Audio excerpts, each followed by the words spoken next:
Hello दोस्तों, मैं Dinesh Bharti Vimlesh physics classes में आपका स्वागत है। आइए आज की क्लास में हम डिस्कस करेंगे परमाणु की संरचना के बारे में, क्योंकि यह इसका पहला पार्ट में हम परमाणु की संरचना 10 तक बता दिए थे। अब 10 के आगे हम परमाणु की संरचना देखेंगे। तो देखिए 11 नंबर पे जो हमारा 11 नंबर पे है, 11 नंबर पे आता है, 11 नंबर पे आता है क्या? Sodium Na। तो देखिए ये 11 नंबर पे कितना? Sodium Na। तो इसका अगर संरचना बनाए तो यह पहला क्या है? नाभिक, क्योंकि किसी भी परमाणु के बीच में नाभिक होता है। नाभिक के चारों तरफ वृत्ताकार कक्षाएं बनी हुई होती हैं इस प्रकार से। ठीक, अब देखिए इसके पास 11 इलेक्ट्रॉन, क्योंकि बताए थे कि किसी भी परमाणु में इलेक्ट्रॉनों की संख्या क्या आती है? परमाणु क्रमांक के बराबर होती है, अगर वह आयनित न हो तो। आयनित मतलब कि अगर उस पर कोई चार्ज न हो, न धनायन न ऋणायन हो तो देखिए यहाँ पे देखिए, अब इसमें इलेक्ट्रॉनों का वितरण करें तो इसमें इलेक्ट्रॉन क्या होते हैं? देखिए इसमें जो प्रोटॉन और न्यूट्रॉन होते हैं वह कहाँ पाए जाते हैं? इस नाभिक के अंदर प्रोटॉन और न्यूट्रॉन पाए जाते हैं। और इसमें जो इलेक्ट्रॉन जो है, इसमें चारों तरफ इसके ये जो कक्षाएं बनी हुई होती हैं इस कक्षाओं में भरे होते हैं। तो यहाँ पे देखिए पहले कोष में हम कितने इलेक्ट्रॉन? पहले कोष में 2 इलेक्ट्रॉन भर सकते हैं। पहले कोष में 2 इलेक्ट्रॉन भरा गया। उसके बाद दूसरे इलेक्ट्रॉन की बात करें, दूसरे कोष की बात करें तो दूसरे कोष में 8 इलेक्ट्रॉन, दूसरे कोष में अधिकतम 8 इलेक्ट्रॉन। बताए थे कि पहला जो है पहले कोष को के नाम दिया गया। के में कितने? 2 इलेक्ट्रॉन। दूसरा कोष जो है हमारा L, तीसरा कोष M, चौथा कोष N। इस प्रकार से यह कोष बताए थे पहले पार्ट में। यह सब डिस्कस हो चुका है। तो पहले में हम कितना?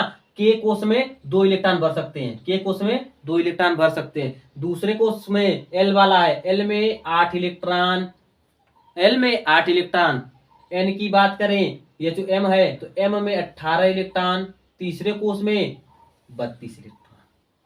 ये क्या? यह बताए थे कि जब बोरबरी योजना था तो उसमें बताए थे कि उस योजना में यह बताया गया था कि उसमें इलेक्ट्रॉनों का वितरण किस प्रकार से है। तो पहले पार्ट में यह सब डिस्कस हो चुका है। तो यहाँ पे देखिए पहला जो के कोष है उसमें अधिकतम 1 इलेक्ट्रॉन भर सकते हैं, दूसरे कोष में 8 इलेक्ट्रॉन। अब दूसरे कोष में 8 इलेक्ट्रॉन भरना शुरू करें तो दूसरा कोष जो है हमारा 8 इलेक्ट्रॉन, तो इसके पास कितना? 11 इलेक्ट्रॉन। तो यह क्या होगा? पहला 1 2 3 4 5, यहाँ पे 6 7 8, ये 8 इलेक्ट्रॉन हो गया। अब अभी इसके पास कितना? 2 और 8 10 हो गया। अभी तो 1 इलेक्ट्रॉन बचा।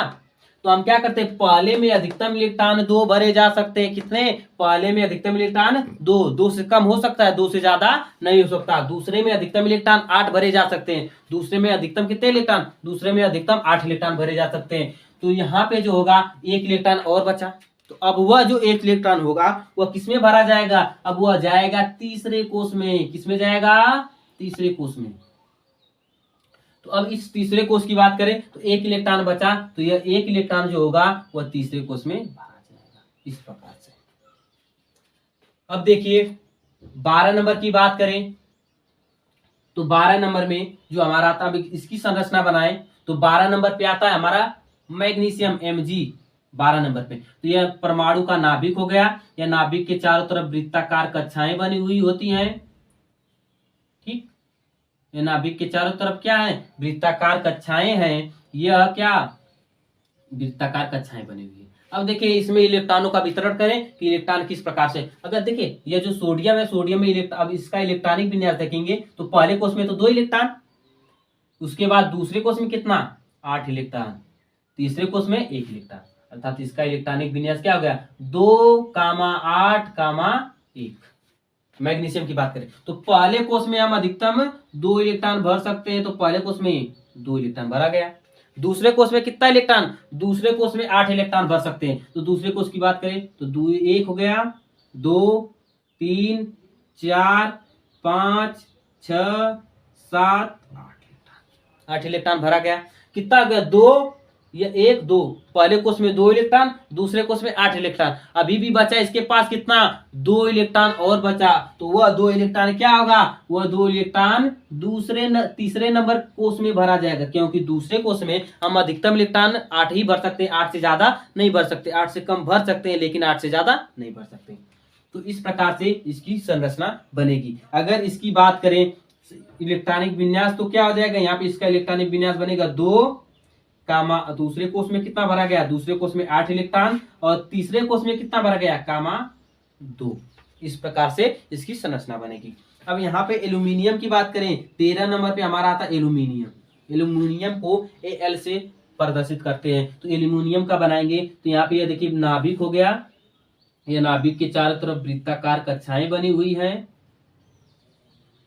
नाभिक के चारों तरफ क्या है, वृत्ताकार कक्षाएं बनी हुई हैं।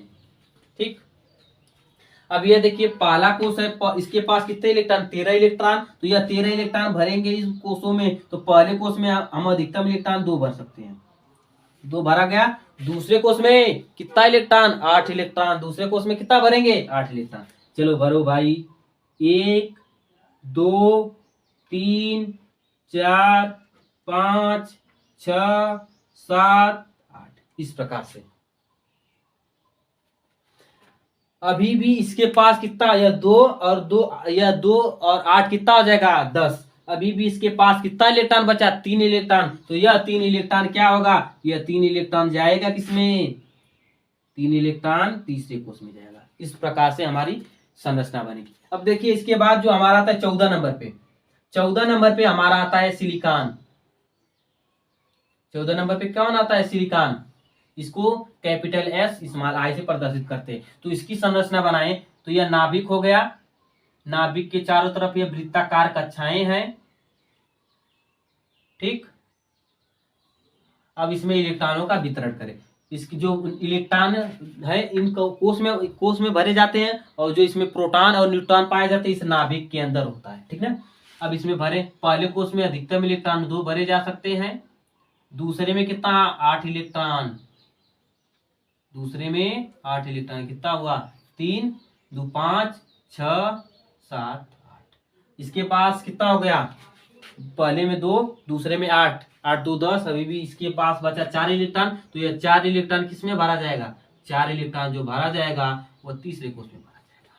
इस प्रकार से इसकी संरचना बनेगी। देखिए इसका इलेक्ट्रॉनिक विन्यास करें, ये हमारा ये एल्यूमिनियम है, तो इसका इलेक्ट्रॉनिक विन्यास होगा 2, पहले कोष में 2 इलेक्ट्रॉन, दूसरे कोष में कितना इलेक्ट्रॉन, 8 इलेक्ट्रॉन, कामा तीसरे कोष में कितना इलेक्ट्रॉन, 3 इलेक्ट्रॉन। तो इसका इलेक्ट्रॉनिक विन्यास क्या हो जाएगा, 2 8 3। अब सिलिकॉन का जो होगा इसका बनेगा 2, पहले कोष में 2 इलेक्ट्रॉन, दूसरे कोष में कितना, पहले कोष में 2 इलेक्ट्रॉन, दूसरे में 8 इलेक्ट्रॉन, तीसरे में कितना, 4 इलेक्ट्रॉन। इस प्रकार से इसकी संरचना बनेगी। 5वें नंबर की बात करें तो 15 नंबर, तो 15 नंबर पे हमारा आता है क्या, 15 नंबर पे आता है फास्फोरस। फास्फोरस को कैपिटल P से प्रदर्शित करते हैं। तो इसकी संरचना बनाए तो यह नाभिक हो गया, परमाणु के बीच का नाभिक। यह नाभिक के चारों तरफ वृत्ताकार कक्षाएं बनी हुई हैं। ठीक ना। अब इसमें इलेक्ट्रॉनों का वितरण, पहले में अधिकतम 2 इलेक्ट्रॉन, पहले में अधिकतम 2 इलेक्ट्रॉन भरे जा सकते हैं। दूसरे में कितने इलेक्ट्रॉन, 8 इलेक्ट्रॉन। तो दूसरे में 8 इलेक्ट्रॉन भरे, 2 3 4 5 6 7 8। अभी भी इसके पास कितना, यह देखिए 2 और 8 10, बचा 5 इलेक्ट्रॉन। यह 5 इलेक्ट्रॉन किसमें भरा जाएगा, तीसरे कोष में। क्योंकि दूसरे कोष में अधिकतम इलेक्ट्रॉन कितने, 8 भरे जा सकते हैं। एल वाले कोष में 8 इलेक्ट्रॉन भरे जा सकते हैं। इसका स्क्रीनशॉट ले लीजिए। अब देखेंगे 16 नंबर पे, जो हमारा 16 नंबर पे आता है, 16 नंबर पे जो हमारा होता है वो होता है सल्फर। सल्फर की बात करें तो इसकी संरचना अगर बनाएंगे तो यह नाभिक हो गया, नाभिक के चारों तरफ वृत्ताकार कक्षाएं बनी हुई है। ठीक ना, यह नाभिक के चारों तरफ वृत्ताकार कक्षाएं। तो ये देखिए पहले कोष में 2 इलेक्ट्रॉन, इसमें इलेक्ट्रॉनों की संख्या कितना, 16। तो पहले कोष में 2 इलेक्ट्रॉन, दूसरे में कितना, 8 इलेक्ट्रॉन। यहाँ पे 2 4 ठो 5 ठो 6 7 8। फिर इसके पास बचा 6 इलेक्ट्रॉन। यह 6 इलेक्ट्रॉन किसमें भरा जाएगा, तीसरे कोष में। 3 4 5 6। अब इसका इलेक्ट्रॉनिक विन्यास क्या बनेगा, 2, पहले कोष में 2 इलेक्ट्रॉन, दूसरे कोष में कितना, 8 इलेक्ट्रॉन, तीसरे कोष में कितना, 6 इलेक्ट्रॉन। इस प्रकार से 17 नंबर की बात करें तो 17 नंबर पे हमारा आता है क्लोरीन। 17 नंबर पे कौन आता है, क्लोरीन। तो क्लोरीन का संरचना बनाएं तो यह देखिए नाभिक हो गया, नाभिक के चारों तरफ वृत्ताकार कक्षाएं बन गई। नाभिक के चारों तरफ वृत्ताकार कक्षाएं बन गई। इसमें इलेक्ट्रॉनों का वितरण पहले में अधिकतम इलेक्ट्रॉन 2 भरे जा सकते हैं, दूसरे में कितना 8, यहाँ पे 2 हो गया, 3 4 5 6 7 1 8। अभी भी इसके पास 7 इलेक्ट्रॉन बचा, तो यह 7 इलेक्ट्रॉन किसमें भरा जाएगा, तीसरे में। 3 4 5 6 7। अब 8वें नंबर की बात करें तो जो हमारा 18 नंबर पे कौन आता है, 18 नंबर पे हमारा आता है आर्गन। देखिए इसकी संरचना क्या, इसका संरचना यह हो गया, अगर इसकी जो इलेक्ट्रॉनिक विन्यास देखिए 2,8,7, ये जो होगा क्लोरीन का संरचना, यह इलेक्ट्रॉनिक विन्यास और संरचना हो गई। आर्गन की बात करें तो यह देखिए आर्गन का बनाएंगे तो यह नाभिक हो गया, नाभिक के चारों तरफ वृत्ताकार कक्षाएं, और इन कक्षाओं में क्या होगा, इन कक्षाओं में इलेक्ट्रॉन क्या करते हैं, चक्कर लगाते रहते हैं। यहाँ पे देखो 2 3 4 5 6 7 8, और यह कितना 2 4, यह 2 और 8 कितना 10, 8 इलेक्ट्रॉन और बचे, तो यह 8 इलेक्ट्रॉन किसमें भरा जाएगा, यह 8 इलेक्ट्रॉन जो होगा 1 2 3 4 तीसरे कोष में, 5 6 7 इस प्रकार से भरा जाएगा। 19 नंबर पे हम आ जाते हैं। 19 नंबर पे आता है क्या, 19 नंबर जो है हमारा पोटेशियम का बनाए तो यह नाभिक हो गया, नाभिक के चारों तरफ ये वृत्ताकार कक्षाएं बन गई। 19 नंबर यह नाभिक हो गया, नाभिक के चारों तरफ वृत्ताकार कक्षाएं बन गई, ठीक ना। अब इसमें इलेक्ट्रॉनों का वितरण करें तो पहले कोष में अधिकतम 2 इलेक्ट्रॉन भरे जा सकते हैं, 2 इलेक्ट्रॉन भर दो भाई साहब। दूसरे कोष में 8 इलेक्ट्रॉन भर दो। 3 यहाँ पे 4 5 6 7 8, अभी भी बचा इसके पास 9 इलेक्ट्रॉन। तो हम क्या करेंगे, अब यह 9 इलेक्ट्रॉन क्या तीसरे कोष में भर देंगे। नियम तो यही देखो जो बताए थे, यही बताए थे कि यह क्या बनाएगा 2, यह पहले में के में भर सकते हैं कितना, के में 2 इलेक्ट्रॉन, इसके बाद एल आता है, एल में 8 इलेक्ट्रॉन भरे जा सकते हैं। इसमें क्या आता है एम जो है, एम में अधिकतम इलेक्ट्रॉन कितने 18 इलेक्ट्रॉन, और एन जो है, एन में अधिकतम इलेक्ट्रॉन 32। तो अब क्या करेंगे, तीसरे कोष में क्या हम यह 9 इलेक्ट्रॉन भर देंगे, नहीं। अब वह क्या बताए थे, वह बताए थे कि नियम कि कोई भी तत्व चाहता है कि अपने बाह्यतम कोष में 18 इलेक्ट्रॉन भरना, अरे 8 इलेक्ट्रॉन भरना। अब 8 इलेक्ट्रॉन इसलिए भरता है क्योंकि वह अपने अष्टक को पूरा करना चाहता है। इस प्रकार से वह बनता है तो वह क्या होता है कि उसकी संरचना जो होती है वह अस्थायी होती है। तो यह क्या करेगा, यह तीसरे कोष में कितना 9 इलेक्ट्रॉन नहीं भरे जाएंगे, तीसरे कोष में कितने इलेक्ट्रॉन, तो तीसरे कोष में सिर्फ केवल 8 ही इलेक्ट्रॉन भरे जा सकते हैं। 2 3 4 5 6 7। अब यह जो 1 इलेक्ट्रॉन बचा, 1 इलेक्ट्रॉन क्या होगा, अब यह जो 1 इलेक्ट्रॉन होगा यह अगले कोष में भरा जाएगा। अब ऐसा क्यों होगा, ऐसा इसलिए होगा क्योंकि यह अष्टक अपना पूरा करना चाह रहा है, ठीक ना। तो यह 1 इलेक्ट्रॉन क्या होगा, 1 इलेक्ट्रॉन यह चौथे कोष में भरा जाएगा। यह नियम के अनुसार वह लोग बताए थे। उन्होंने क्या बताया था कि इस प्रकार से जो होते हैं यह अष्टक बनाते हैं तो यह अधिक अस्थायी होते हैं। तो यह क्या हो जाएगा, अब इसकी अगर इलेक्ट्रॉनिक विन्यास की बात करें तो यह बनाएगा 2, 8, 8, 1। अगर उस नियम के अनुसार चले तो यह क्या होगा 2 8 9 इस प्रकार से, क्योंकि हम तीसरे में 18 इलेक्ट्रॉन भर सकते हैं। लेकिन अगर यह इस प्रकार से संरचना बनाएगा, इस प्रकार से इसका इलेक्ट्रॉनिक विन्यास होगा तो यह अधिक अस्थायी नहीं होता है। तो यह अपने आप को अधिक अस्थायी करने के लिए क्या करता है, यह अपना अष्टक बनाता है। तो यह अपना अष्टक बनाकर और 1 इलेक्ट्रॉन क्या करता है, अगले कोष में भेज देता है, इस प्रकार से। अब 20 नंबर की बात करें तो 20 नंबर पे जो हमारा आता है वो कैल्शियम होता है।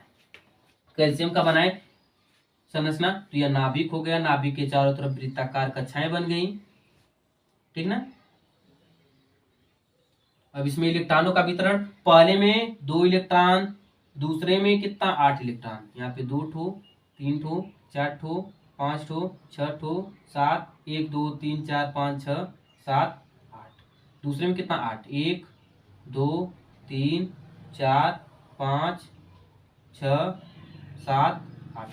अब इसके पास कितना 2 इलेक्ट्रॉन और बचा, तो यह 2 इलेक्ट्रॉन क्या होगा, 2 इलेक्ट्रॉन जाएगा चौथे कोष में। अगर इसका इलेक्ट्रॉनिक विन्यास की बात करें तो इसका इलेक्ट्रॉनिक विन्यास क्या बनेगा, 2,8,8,2।